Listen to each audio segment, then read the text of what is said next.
Hello. It's me, Michelle, your host and pocket DJ of Coffee Fueled Stories, show where storytelling and coffee hang out.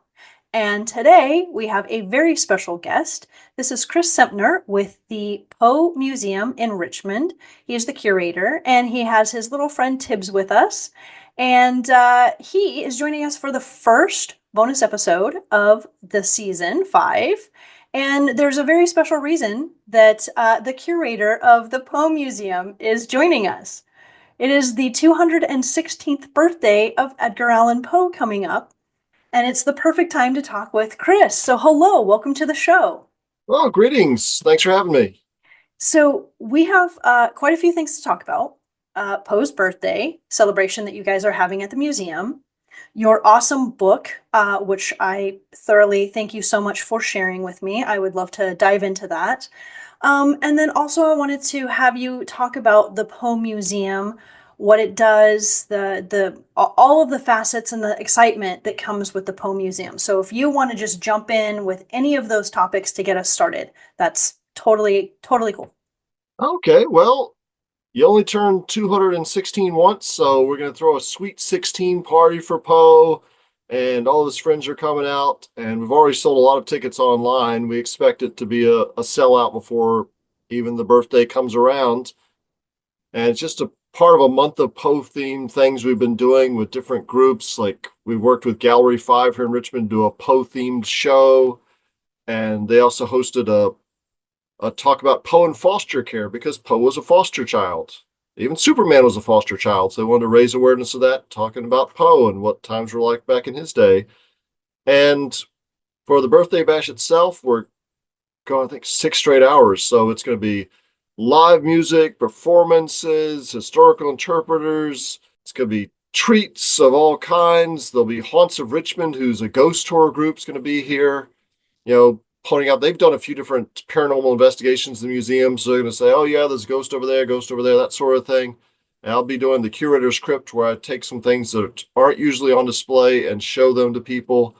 So it'll be a good time for all of us. And we hope to have a big cake with Poe's face on it, but see how we can do between now and then. Very But, cool. but we got 3 bands playing, so that's a good night, including the embalmers. They're always a favorite. They dress up like morticians. How cool is that? Is any of that going to be live streaming? No, That it's all going to be, you just it's have to be here in person. okay. I guess I'm jumping in a plane one of these days and celebrating with you guys out there for celebrating Poe. So I'm wearing my museum shirt. It's the Raven shirt. I'm not going to stand up and show you the back, but it does have the Richmond Museum. My friend went out there, my buddy, he got this shirt and the mug. Thank you, by the way. As a matter of fact, I have not used it. So big thank you to Jake, you and Jake. I am so happy to have my mug. I'm you have to tell us about your mug, how it broke as well. Oh, that was just a cat. His name's Pumpkin, and Pumpkin hates mugs. He loves coffee, but the mug is the one standing thing between him and the coffee. So sometimes he tries to squeeze his little face into the glass and drink as much as he can before somebody notices. He hasn't learned how to use a straw yet, or else he'd have no trouble whatever. So ideally, he just tries to push him over. If he sees a mug, he just says, I need to get rid of that, and just knocks it off the table. So now when I go to like a store or something, say, "Oh, Pumpkin, I love this store. Look at all the glass for him to break. These would be great. They give me, if maybe for Pumpkin's birthday, I'm just going to let him loose in an antique store and let him just go around knocking things over. It's his greatest joy in life." Awesome. I don't know about you, but I'm if I'm having a bad day, all I need to do is go to the internet and look at cats knocking over things, and I'm instantly in a much better mood. I don't know why. I don't know what the fascination with watching cats, knock things over, but and we have a cat that does that too. So now I can just go out there and just be like, here you go, here's some ping pong balls, and he, does his thing. So gotta love that.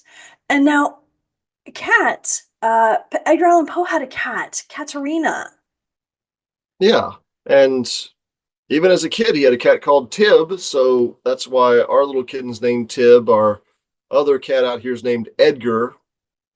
And Edgar had a sister, but that went home with one of the tour guides, and she called that Katerina. And so we like cats around here, and these are all sort of just wild cats people picked up. The Edgar and Pluto were the first ones who came here, and we just found them in the garden. They were little kittens. They were in the back of the garden underneath an old crate, and they started living here, and we started feeding them, and then they got their own little room where they get to go at night, and they spend the day inside the museum complex. There's four buildings surrounding a central courtyard garden, and they just spend all their days hanging out here. And now Tibbs, our latest recruit, and right now he's preparing for his chance to go out in the garden. We had our first snow of his lifetime.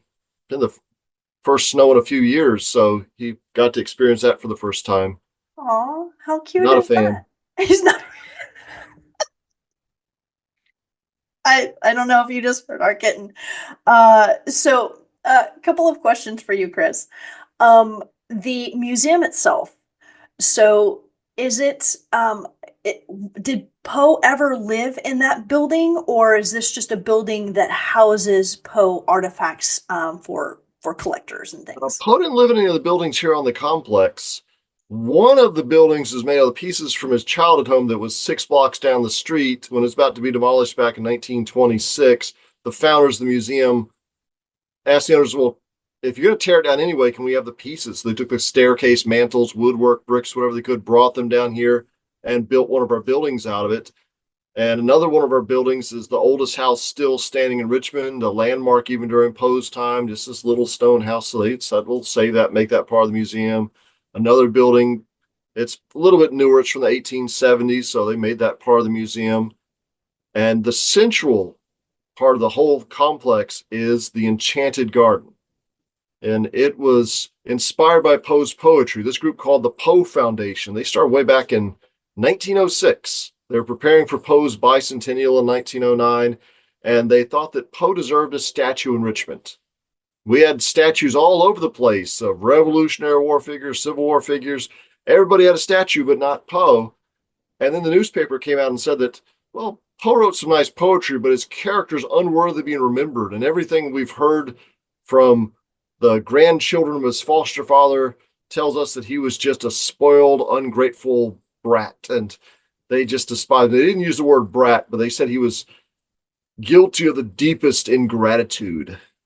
So that was an unforgivable sin. So he wasn't going to get a statue. So the Poe Foundation said, well, even better.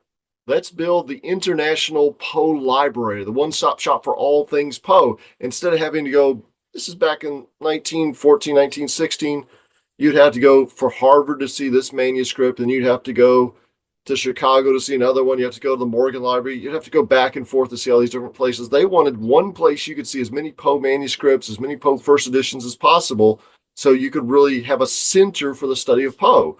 And the group thought the perfect place in all of Richmond for this was the magazine office where he began his career in journalism, the Southern Literary Messenger. We thought this is going to be perfect, right? Yeah. But the city decided this wasn't a worthy use of the building, and they said, well, we've got to clean up space. We're going to widen the street. So they demolished the building back in 1916. So now instead of a center for the literary arts, it's a different kind of artistic center. It's a strip club. So it's encourages, fosters a love and appreciation of dance, I suppose. And And the body, I guess you could say, right? and so the foundation decided, well, if they're going to tear it down anyway, we'll take the bricks and the granite, the lumber, and brought them down here. And they decided, well, the best memorial we can think of for Poe would not be just to build another statue, because everybody's got a statue. We remember Poe for his works, for his poetry, and they loved his poetry. So they said, let's recreate one of his poems. And they chose To One in Paradise. It would be Poe's ideal vision of paradise. It starts out, thou wast it all to me, love, for which my soul did pine.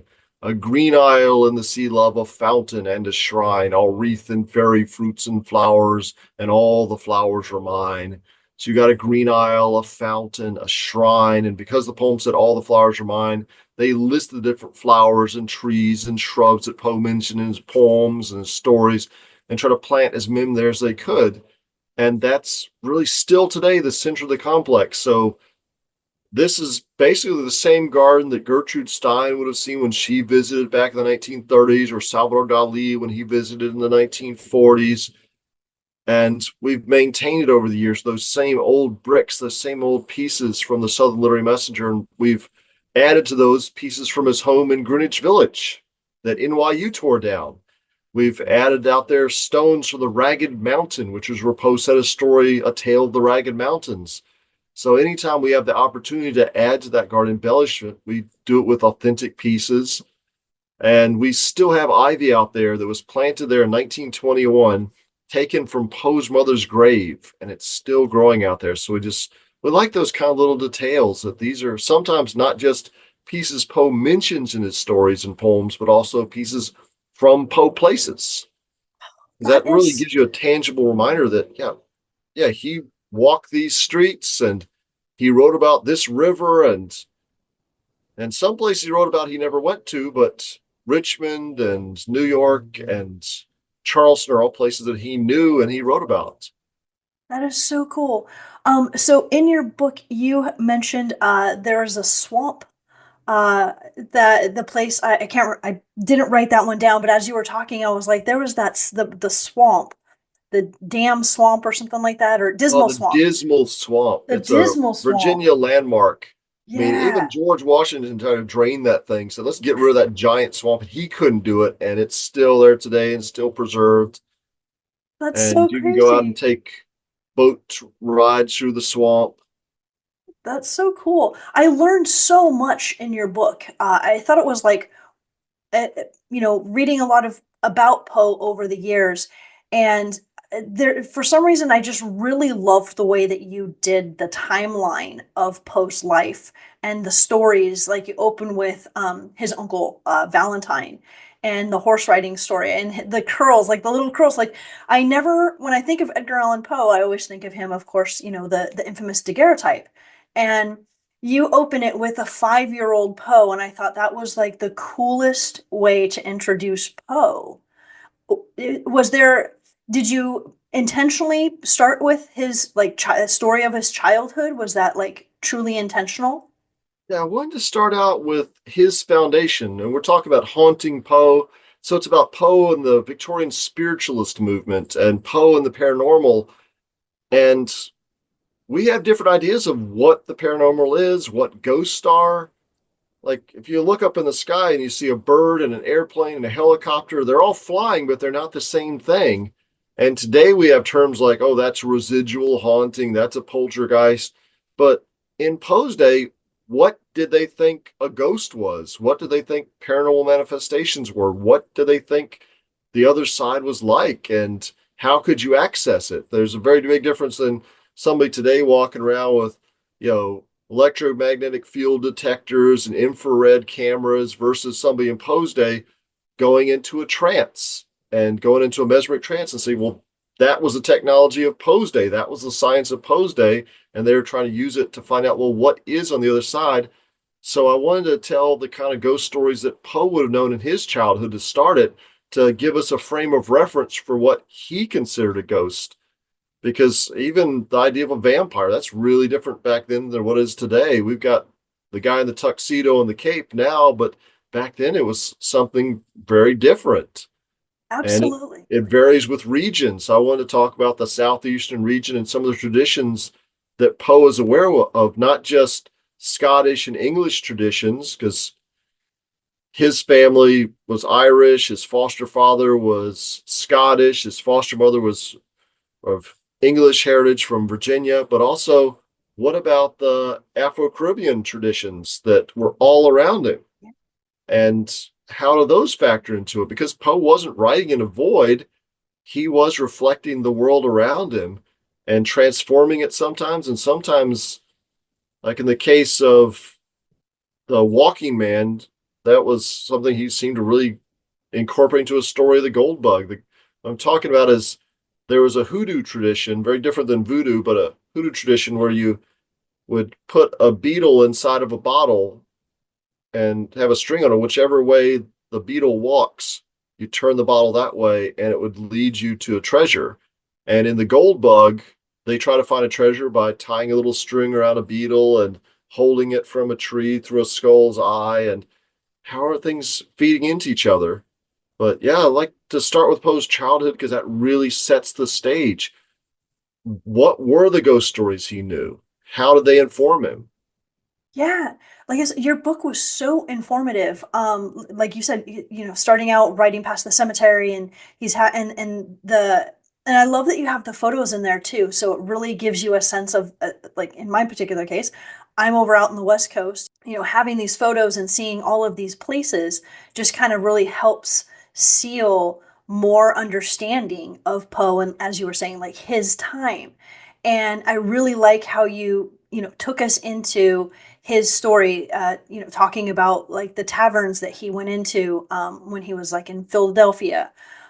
So again, it was just So the next one that's coming out is called Poe at Home, and that's about the different places that Poe lived and what you can see today if you visit them, what you can't see today. And I got some feedback from some of the people here at the museum about what they'd like to see in it, not just a travel log telling about, well, me visiting it, but they wanted to hear, well, what did Poe do at each of these sites? So we go into kind of a deeper dive about, well, what did Poe do when he was stationed at Fort Monroe while he was in the military?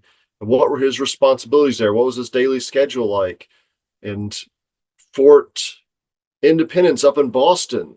And there's a great ghost story about that, the supposed tale of two soldiers who got into a duel, and the popular guy got shot and killed. So the unpopular guy, there's legend that the other soldiers bricked him up alive behind a wall.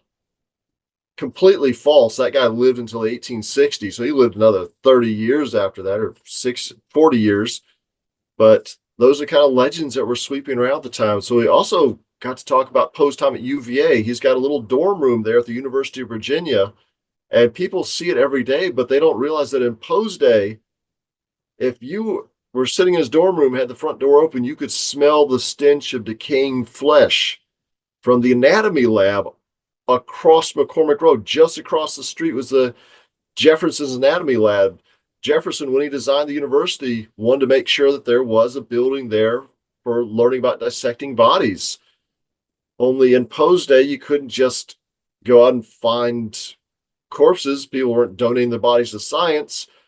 You could use convicted criminals, but when you ran out of bodies, you had to go find them. And so he talked about how some of the students, not Poe because he didn't study anatomy, but other students sometimes had to round up their own corpses. One of them got shot at while he was picking up a corpse.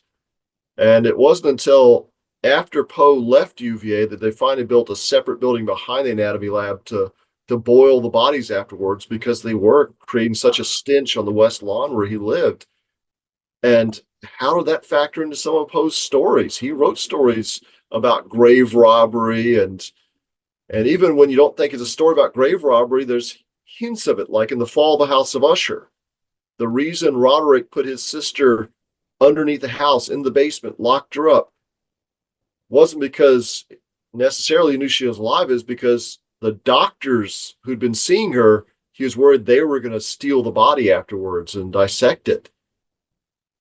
But then Poe at the time as UVA wasn't writing that kind of story. He was still trying to write funny stories. There's one called Gaffy, or at least that's all we know about it. There's a character called Gaffy, and the story is so bad that everybody started calling Poe Gaffy after that. Oh, there goes Gaffy Poe. oh And he my god. burned up the manuscript in a fire because everybody made fun of it. Oh, that's crazy. I had no idea. Thank you for sharing these stories. And this is exactly what I was hoping that we would be able to, experience talking with you. Uh, so that reminds me, the two magazines that he was trying to get funds for, the Stylus, and then I think the one was also called the Pen with two Yeah. N's. Um, are any of those, did he ever do anything with it? I know he was trying to raise funds to get those going, but did he ever, like, do you guys have any notes or like any like designs of like possible cover art or like mastheads for like letterhead or anything like that at the museum or, Well, for the excuse me. pin, he actually published a prospectus. So we've got the prospectus he published for that. And it was pin with two N's because he was living in Pens- Pennsylvania and it's a pin. So he's doing a little Poe pun there. He liked the Poe puns. The other one's a stylus because by then he's living in New York and it's another writing instrument. And he did some sample cover art, like a really rough sketch about how the cover of the stylus was going to be a hand holding a pen. And we have a prospectus for that magazine too. And what's cool about that prospectus is this one he mailed out to people, trying to get them to contribute to him. And this particular copy we have, he mailed to Edward Valentine, his foster uncle, the guy that you mentioned earlier, that when Poe was a little kid, used to take him out riding in the country. And when they'd go past the cemetery, Poe would like freak out and run away because he didn't want to pass the cemetery as a little kid. And this is one that Poe wrote. It's got a letter on there that's a big piece of paper. Half of it's this prospectus, half of it's the letter. And it starts out after a long and bitter struggle with illness, poverty, and the thousand evils which attend them. I find myself in a position at length to establish myself permanently and to triumph over all difficulties. So that's a great way to start Yeah. asking for money. He asked Yeah. him for $200, but we got this letter just a few years back from Edward Valentine's great granddaughter, and she still lives in Virginia. She used to keep this in a little bureau in her living room, and she would take it out for visitors and guests. And the museum actually approached her back in 1924. The museum was only 2 years old back then, and it approached her grandfather and said, "We'd like to buy that letter for you. We've heard about this letter and we'd really like it for the collection. We'll give you $50 for it." And he turned us down. But then you just wait 100 years and get it for free. So she didn't charge anything for it. See, that's crazy. So since we're still talking about pens and stylus and stuff, in your book you also mention the Poe coffin pen. Now, is that a fabrication, or is this something that does in fact exist? Oh, there's a few of them out there. There's one of them at the Enoch Pratt Library up in Baltimore. There's another one that's in a private collection down in North Carolina, and the owners showed us pictures of it, and he just isn't interested in giving it to us, or he doesn't want to part with the pin yet. So there actually are pins made from pieces of Poe's coffin. But fortunately, we do have here at the museum a big old hunk of Poe's coffin. So it's bigger than maybe the size of two of your hands. And the story of Poe's coffin is he was buried in an unmarked grave. His relatives, they paid for a little mahogany coffin for him, and he was buried in a Poe family plot way in the back of Westminster Burying Grounds, and no marker. So people started showing up at the cemetery. The sexton who buried Poe used to say, "Oh, yep, that's where I buried him." And he would take people back and give them the tour and say, "Yep, that's where Poe's buried." And it was 26 years after Poe's death. And a remarkable set of circumstances come together. A teacher named Sarah Sigourney Rice decided that, yeah, Poe deserves a statue. My students love reading Poe. He deserves a monument of some kind over his grave. And she and her students, they were involved in the Pennies for Poe campaign. And they raised enough money to not just get Poe a monument for his grave, but to get him a huge monument with his face on the front of it. That was too big for where he was. It would cover the whole Poe family plot. So they got permission to move Poe, to get some other people moved out of the way so they could move him right up to the cemetery fence, right where you could see him. He'd be the first thing you'd see from the sidewalk. And they dug him up. The kids and the teacher didn't get to dig him up. They had professional coffin movers do that. But when they dug him up, the coffin fell apart, and Poe fell like every last good scare. But they picked up all the Poe pieces, put them in a new Poe box, and put that in the new spot. And the people grabbed chunks of that old coffin. So our chunk used to belong to the president of the Maryland Historical Society. It's got a good provenance, and we got that a few years back. But there are other pieces of Poe's coffin out there. Just imagine it was spent. It's like inches from Poe's decomposing corpse for the first 26 years of his afterlife. So it's really a personal piece, and it's one of those really unique pieces you just can't find anywhere. That is so crazy. Like I said, your book was so informative. I felt like I learned so much more in your one book than like the 10 books that I have read over my lifetime, as they came out, trying to learn more about this, amazing writer, poet. And so my question to you is, Poe, we know Poe was struggling financially. He wasn't always, he didn't know, he was always kind of scrounging and trying to raise funds for various projects. And he wasn't, even though he did, grow up with the Poe, Mr. Allen, his money, but he was very stingy with it, I guess you could say. So now that Poe is as huge as he is there a way that all of this revenue, all of this money, all of us who love Poe and buy Poe things and encourage the love of Poe, is there any way that any of that is going into the Poe family of any sort? Like is he able to now have posthumously financial success? His family? No, all of his works are now in the public domain. So anybody who wants to publish a Poe work, you can reprint them all you want. You can make a film based on them. You don't need to ask anybody's permission to do it. And they've been in the public domain, I think, since the 1880s. So So anybody can make a film based on him. They've been making films based on Poe going back to the early 1900s. So would you say that's actually better than having financial success, being in the public domain, having like everyone has access to Poe? Like what are your thoughts on that? Oh yeah, I think well, right at the end of Poe's life. Remember, this is Poe who'd suffered his whole life, just barely holding it together, barely could scrounge a couple pennies to rub together. And as the California gold rush was going on, and he wrote his friend that, oh, I heard you're starting to write again. That's great because that's the most noble professions, and nothing could pull me away from that, not even all the gold in California.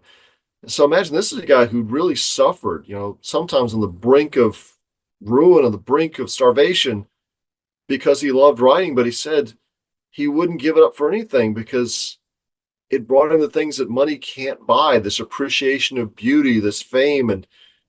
And I think that just knowing that his works are still being read and that anybody can print them, you can go out and make a Poe book right now or post stories on a blog, or you can make a Poe film or a Poe dance or a Poe song right now, continue to spread his works and spread appreciation.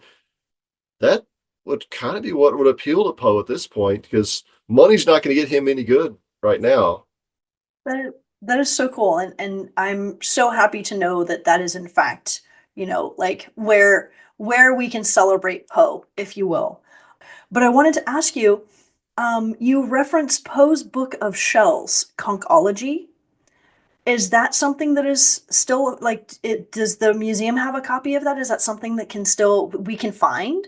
Well, yeah, the museum I think has 5 copies of the conchologist's first book right now. His book on seashells, and it was his best-selling book during his lifetime. Went through multiple editions, so it's a little bit easier to find than a lot of his other books, which might be better books but didn't sell as well. But this one sold so well that they printed more copies, and you can find that. I guess the most valuable ones are the first edition, but there's also second and third edition. And we've got, oh, sorry to wake you, Tib, got all 3 editions published during his lifetime. And after, I think, the second edition, he had them take his name off the title page because he's kind of embarrassed that his best-selling book was a seashell book, which he barely even did anything for. Is kind of just to make some extra money to get things going. He got $50 he was paid just to write an introduction, and the rest of it's pictures of seashells, description of seashells taken from other textbooks. It was That's sort of a potboiler thing he was doing. He was helping out a professional conchologist who wanted to sell copies of his own book at his lectures, but his publisher wouldn't allow him to undersell his own copy, undersell his own expensive book. So he just said, "Oh, I gotta find a loophole. I'll just have Poe write a cheap book for me, and I'll sell that." that is so cool. Like I guess I learned so much reading your book. I felt like I just had like so many Poe nuggets in there. So I wanted to say thank you, thank you, thank you so much for that. As we wrap up the show, Chris, um, I wanted to ask you a few questions about the celebration. Can people purchase tickets online for the Poe event that you guys are having, or is it can you purchase at the door, like things of that nature? Oh, you can get them online at poemuseum.org. So I don't think Awesome. there's going to be any left the day of the event. Awesome. And then a couple of final questions. So, did Poe drink coffee or tea or something else? Obviously not referring to like alcohol or anything like that, but his, daily drink, his daily beverage. Would you happen to know if it was coffee or tea or something else? It looks like he had both. He wrote a letter back in 1844, April of 1844. He and Virginia, his wife, had just gone to New York, and his mother-in-law is staying back in Philadelphia. So he wrote them about the great meals he had at this boarding house. And he talked about how after dinner they had this tea that was hot and strong. And then he said for breakfast they had excellent flavored coffee, hot and strong, not very clear, and no great deal of cream. So I guess he liked like really strong coffee without a lot of cream in it, not too watered down. And it turns out one of his good friends here in Virginia was Hiram Haynes, who was a magazine editor, also ran a coffee house. And Poe spent his honeymoon at Hiram Haynes' coffee house. So on the second floor, they weren't brewing the coffee in his bedroom. They were doing that first floor, but upstairs was where he was staying. That is so cool. Oh, that makes me so happy. Like I said, I mean, I love coffee and tea. I will drink both, but being that this is Coffee Field Stories, I just was really curious to know.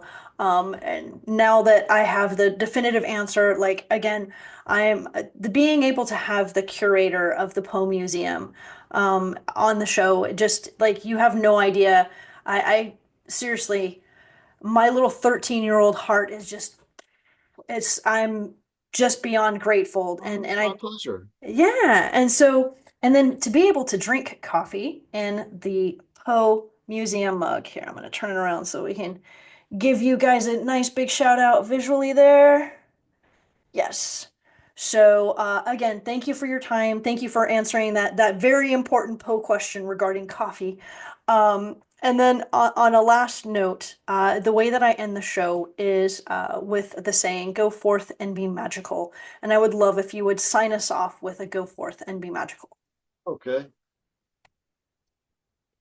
Go forth and be magical.